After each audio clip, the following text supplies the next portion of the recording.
Friends, आज हम करेंगे क्लास 7th का 4th लेसन जिसका नाम है भाईचारा। भाईचारा एक कविता है जिसके जो कवि है वो भवानी प्रसाद मिश्र हैं। वो इस कविता के अंदर जो है अक्कड़ मक्कड़ धूल धमक्कड़ के बारे में बताते हैं कि बच्चे जो हैं वो आपस में जो हंसते खेलते हैं, बचपन होता है, उनके मन के अंदर कोई वैर भाव नहीं होता।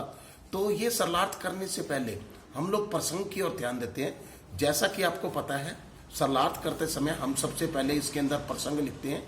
जैसा कि आपको पता है कि प्रसंग लिखते समय हम लिखते हैं, यह पैरा हमारी हिंदी की पाठ्य पुस्तक पाठ भाईचारा में से लिया गया है। इसके कवि भवानी साहब मिश्र हैं। वो बच्चों की बचपन के बारे में बताते हुए कहते हैं कि अक्कड़ मक्कड़ धूल में धक्कड़, दोनों मूर्ख दोनों अक्कड़, हाथ से लौटते ठाठ से लौटे, एक साथ एक बाट से लौटे।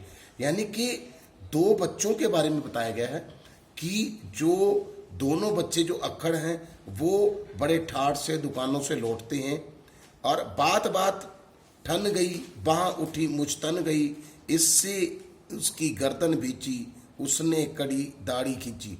और क्या चीज़ होती है कि उनकी आपस में जो है वो ठन जाती है, तो वो एक दूसरे की गर्दनें खींचते हैं, एक दूसरे को मारने को दौड़ते हैं। अब वह जीता, दोनों का बन चला फजीता, लोग तमाशाई जो ठहरे, सबके खिले हुए थे चेहरे। अब क्या चीज़ थी कि दोनों जो थे वो एक दूसरे से लड़ रहे थे और ये पता नहीं चल रहा था कि कौन पहले जीता, और दोनों जो थे वो एक दूसरे की बेइज्जती कर रहे थे, एक दूसरे के ऊपर गिर रहे थे, और लोग जो थे वो तमाशाई थे, उनके चेहरे खिले हुए थे। और मगर एक कोई था फक्कड़, मन का राजा करा करक्कड़, बड़ा भीड़ को चीर चार कर, बोला ठहरो गला फाड़ कर। अब उनमें से एक इंसान जो था वो एक प्रकार का मन का राजा था। वो भीड़ को चीर कर आगे आया और ऊंची आवाज में बोला ठहरो।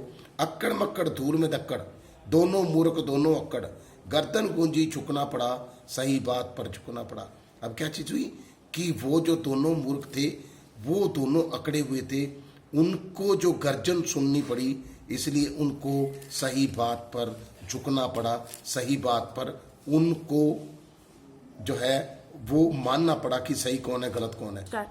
उसने कहा सही वाणी में डूबो चुल्लू पर पानी में, ताकत लड़ने में मत को, चलो भाईचारा तो वो। उस इंसान ने कहा, एक सुंदर वाणी में कहा